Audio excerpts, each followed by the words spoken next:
गरियाबंद से एक बार फिर बड़ी वारदात सामने आई है। यहाँ पे नकाबपोश बदमाशों ने एक घर में घुसकर बकायदा लोगों को बंधक पहले बनाया और फिर घर में रखे जितने भी सोने चांदी थे, जितने भी कैश थे, लेकर फरार हो गए। लगातार जो अपराध की घटनाएं वो गरियाबंद जिले में बढ़ती जा रही हैं और बड़े ही आश्चर्य की बात है कि जितनी भी चोरी डकैती की वारदात पिछले कुछ सालों से हुई है, अब तक हर जो भी वारदात हुई है उसमें कहीं ना कहीं जो पुलिस है आरोपियों को, गिरोह को पकड़ पाने में असफल है। इसके पहले भी हमने बताया किस हिसाब से चोर जो है चोरी करते हैं, चूंकि उड़ीसा बॉर्डर बिल्कुल नजदीक है, और वहां से फिर फरार हो जाते हैं। गिरोह का कुछ पता ही नहीं चल पाता। इस बार की जो घटना है वो छुरा थाना क्षेत्र के चरौदा की है। आपको जानकारी के लिए बता दूं कि जिस घर में डकैती की वारदात हुई, अभी जो सुशासन तिहार चल रहा है छत्तीसगढ़ सरकार के द्वारा, सुशासन त्योहार उसी घर के पीछे ही मनाया गया था, चरौदा में। ये घटना रविवार की रात की है। करीब 12-1 बजे के आसपास 7-8 नकाबपोश सूर्यकांत अग्रवाल के घर में पीछे के रास्ते से जो बाड़ी होती है वहां से घुसते हैं। बकायदा दरवाजा था, उसको काटते हैं, फिर घर में घुस जाते हैं। सूर्यकांत की माता जी, जिनका नाम रमा देवी, वो जब ये वो हलचल होती है दौड़ जाती है। जैसी वो चिल्लाती अपने बेटे सूर्यकांत को,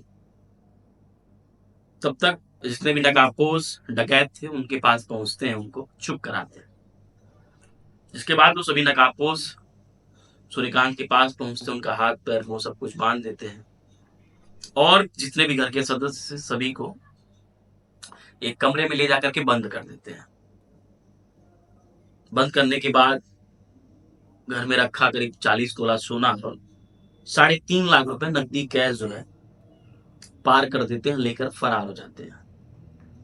अच्छा, घर में जितने मोबाइल फोन थे उन सबको भी चोर लेकर फरार हो जाते हैं, लेकिन एक मोबाइल फोन जो गद्दे के नीचे रखा हुआ था उस पे चोरों की नजर नहीं पड़ती। चोर नहीं बल्कि डाकुओं की, डकैतों की नजर नहीं पड़ती। जिसके बाद जब ये अपने वारदात को अंजाम देने के बाद घर से निकलते हैं तो किसी तरीके से सूर्यकांत अपने भाई शशिकांत को फोन करते हैं।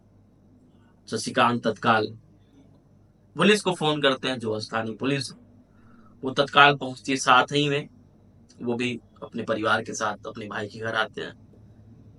जो भी वारदात थी तहकीकात शुरू होती है, पुलिस विभाग की टीम भी पहुंचती है, डॉग स्क्वाड भी आती है। सब कुछ जो लोकेशन मिला चोरों के द्वारा, डॉग स्क्वाड के द्वारा, जो ये डकैत थे ये वारदात को अंजाम देने के बाद महासमुंद की तरफ भागे हैं।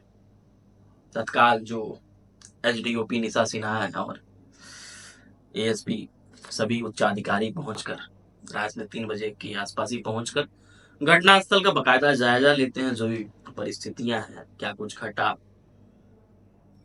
वो सूर्यकांत अग्रवाल जी से पूछते हैं। पीड़ित है जिस हिसाब से घटना हुई, क्या कुछ रहा, सब कुछ उन्होंने बताया। पुलिस इस मामले को संज्ञान में लेकर बड़ी गंभीरता के साथ शुरू कर दी है तहकीकात करना। क्योंकि पिछले 2 महीने की बात करें तो ये तीसरी चौथी घटना जो गरियाबंद में जो दिन दहाड़े हो रही है। अब उनको कोई खौफ नहीं है। जो कह सकते हैं कि डकैत हैं, जिनकी मंशा ही ऐसी है कि लोगों को लूटना है, उनके अंदर कोई डर भय नहीं है। पुलिस की गश्ती बढ़े, पुलिस की सक्रियता बढ़े, उनको कोई मतलब नहीं है। लेकिन इस वारदात के बाद कहीं ना कहीं जो स्थानीय लोग हैं वो डर गए हैं। स्वाभाविक सी बात है, डरना है। वजह यह है कि जो घटनाएं हो रही हैं इसमें सामान्य तक तो ठीक है। मान लीजिए किसी की जान चली जाए, किसी पारिवारिक सदस्य की, ये जो डकैत है उनको क्या ही करना है। उनका जो उद्देश्य है वो ये है कि चोरी करना है, डकैती करना, उस बीच में जो भी आएगा उसको मार दिया जाएगा। अगर सूर्यकांत के घर में भी विरोध हुआ होता तो हो सकता है कि 8 लोगों को वो सब मार भी देते। स्थानीय लोग बहुत अधिक डरे हुए हैं। उनकी शासन प्रशासन से गुहार ये मांग है कि जो पुलिस की गश्ती है, खास करके रात के समय, उस गश्ती को बढ़ाई जाए। नहीं तो ऐसे में जो स्थिति है वो बेहद ही चिंतापूर्ण हो जाएगी और लोगों के अंदर भय है, डर है, क्योंकि लगातार वारदात हो रही है, लगातार घटनाएं हो रही हैं। पुलिस अभी इस प्रकरण से बोलने से बच रही है। कोई ऑफिशियल अभी कोई बयान नहीं आया है। कहीं ना कहीं पुलिस के लिए चुनौती है। जिस हिसाब से वारदात बढ़ रही है उसको देखते हुए पुलिस को बकायदा जो इलाके में गश्ती है उसको बढ़ाना चाहिए। और एक बड़ा चुनौती ये भी है कि जो वारदात हुई है पिछले कुछ सालों में, गिरोह का कोई पर्दाफाश नहीं हो पाया। कोई जो भी घटना घटी उसका कोई कह सकते हैं कि अब तक